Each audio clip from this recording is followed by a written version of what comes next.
guys, Jeff here with the Common Sense Camper. I'm going to share with you another way to put together a very small, very minimal, and budget-friendly kit for bushcrafting.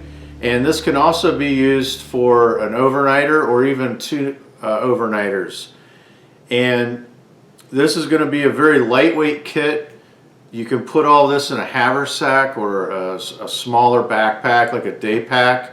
And the only thing I would add to this for an overnighter, if you're going out in colder weather, is either some type of sleep system or a nice heavy duty wool blanket. But this will take care of pretty much all of your needs. Very small, compact, very easy to put together. All right, well, let's go ahead and get into the kit here. Good pair of leather gloves. These are going to help with a lot of different things, whether you're just doing woodworking with them, manipulating branches and trees through thickets and all those prickly things that you're going to encounter in the woods. But most importantly, I use these a lot. These are kind of what I refer to as my fire gloves. I'm going to use these anytime I need to move a log that isn't completely on fire, but you can tell it's kind of charred, and I want to kind of jostle it around in the fire. I will use these gloves also for picking up hot pots and pans and cups off of the fire. So a good pair of leather gloves, very, very important. As far as shelter, this is just one of those very inexpensive 5x7 grabber blankets, and it has a foil face on it which will help radiate heat back into your shelter from if you're using a fire. So that's, and again, very lightweight. I'm going to have a 40-ounce clean canteen and then a cup, just a nesting cup. And this, I find that for an overnighter, and if you're very careful, you can get probably 2 nights out of 40 ounces. It just all depends on how much water you're going to consume and also how much water your food that you're taking is going to require. But typically 40 ounces is fine for me for an overnighter. Now, as far as cutting tools, that seems to be the big thing, and there's a lot of debate over what type of cutting tool you should take with you. My suggestion would be take a knife, buy the nicest knife that you can afford without breaking the bank, and something that you're comfortable with. Now, one of the things I recommend as far as knife purchases is if you know people in the bushcraft community or the outdoor community that has a particular knife that you're looking at and they're near you or you know them, ask them if you can try it out for a day. I know people do that with me all the time. I have no problem saying, hey, yeah, go try this out, see if you like it. If that's not available to you, then do your research. Kind of know what you're looking for in a knife. Do you want carbon steel? Do you want stainless steel? So here's just 2 that I'm going to take out on a regular basis. One is just a good old-fashioned Mora Classic, and this is a great knife. I'm not going to baton with this knife. I'm not going to do a lot of crazy things with this knife, but this is a great camp task knife for cooking, shelter building. You can procure smaller pieces of tinder, feather sticks for fire making. This particular one is stainless steel. I did sharpen the spine so it will strike a ferro rod, and it's just a great knife, very inexpensive, very sharp blade. So I'm going to use that as a backup, or I'm going to put my Mora Robust or Companion in here as a backup blade.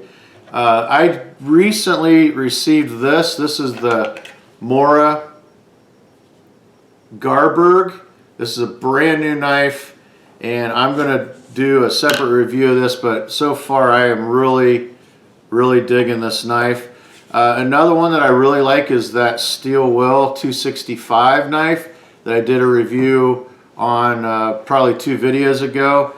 This is in the upper price range, but you can get a very good Mora knife, or even just a old hickory butcher knife for around I would say under 20 bucks. I'm also going to take some type of saw. Does it have to be a Baco Laplander? No, it does not. There's plenty of them out there. There's Skill, Corona, Coleman, Silky. I just prefer this one. This one just works better for me. A little knowledge about saws is there's two types of saws. There are one directional and then there's bi-directional. And the Laplander is a bi-directional, meaning that when you cut with it, it cuts on the push and it cuts on the pull stroke. So you're actually removing material both ways.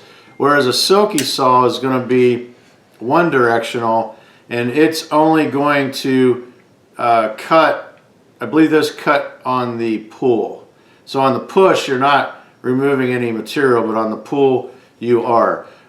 Either way, a Corona, a Baco, or Silky, you really can't go wrong. I think it really comes down to personal preference and what you're comfortable with. The reason I prefer a Baco, the number one reason, is the Silky saw has the lock mechanism. There's actually a button up here. And when I use a saw, if I'm making traps or cutting smaller pieces of wood for tent pegs or my shelter, I tend to choke up on the saw. And what happens with that Silky is I end up hitting that release and it unlocks the blade. Not a deal breaker, but I do prefer that. The other thing that I like about this being bi-directional is it seems like when you get to the last part of your cut, when you're cutting through the log, is the bi-directional seems to cut it cleanly so that it falls instead of, you know, you get that split at the very end and it rips off the piece all the way down the log on the other side of your cut. Whereas the Baco doesn't do that. It just seems to be able to cut all the way through without that little flap of bark hanging there. Whereas a one-directional blade, I find that I'm kind of fighting with it at the very end because on the push it's not doing anything.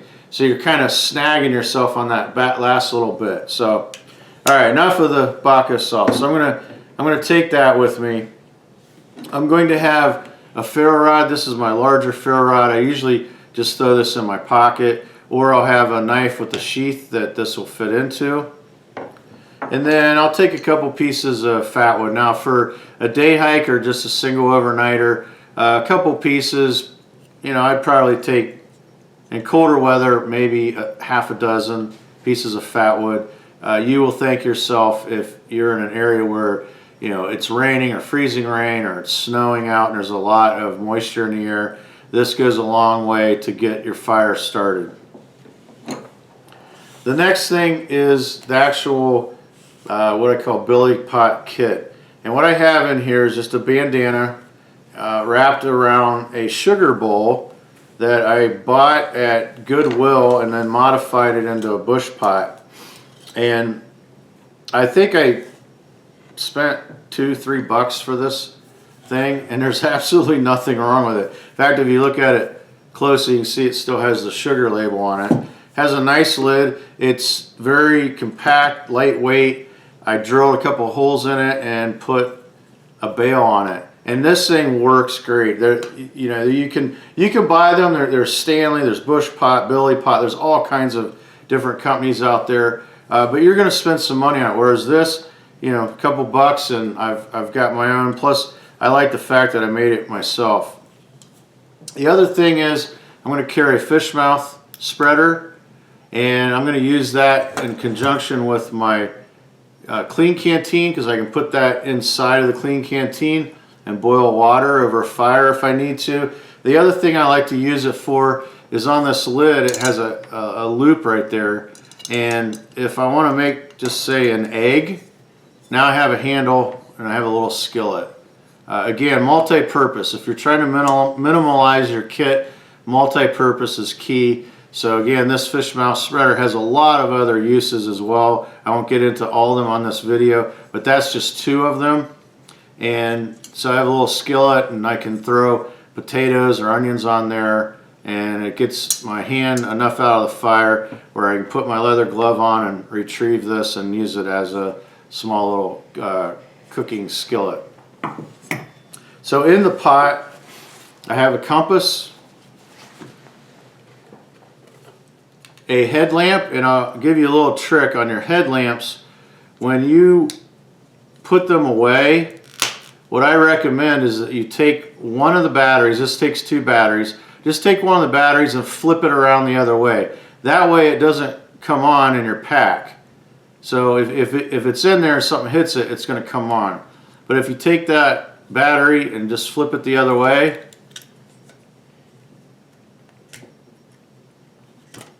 like that, and you just put it back together, there you go. Now it won't come on. So just a little trick.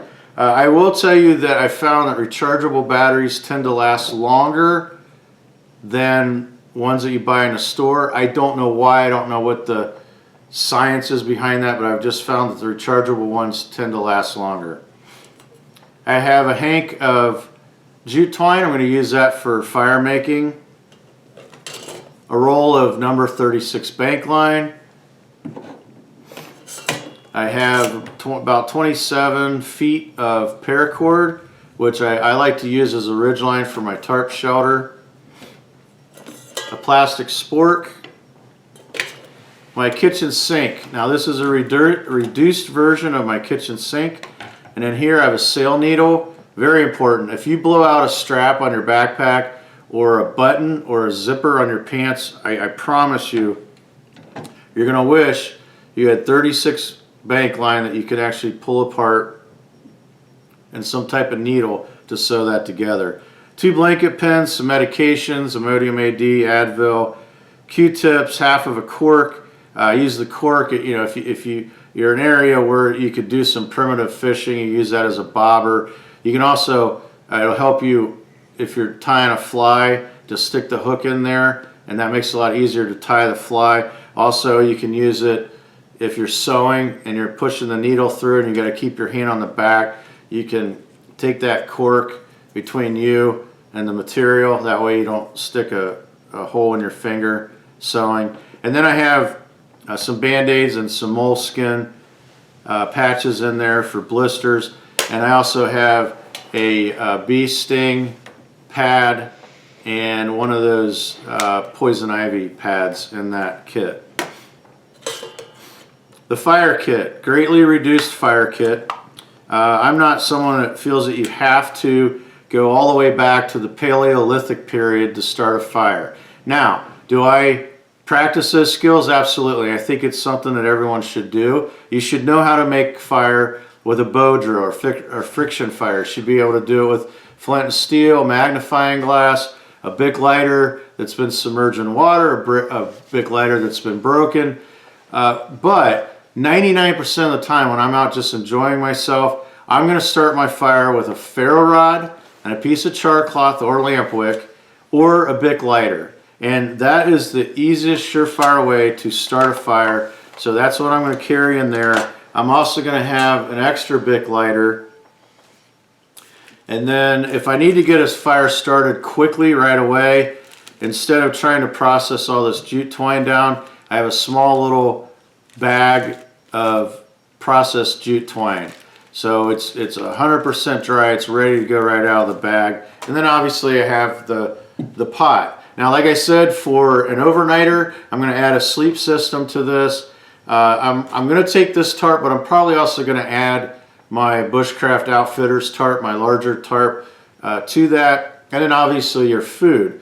However, when you put all this together, even with a 10-pound MSS sleep system and my food, I've managed to get my backpack to 28.5 pounds. That's very light, that's very manageable, and again, that's with 40 ounces of water, everything you see here, and the MSS sleep system, the other tarp, and including my camera with my lighter tripod.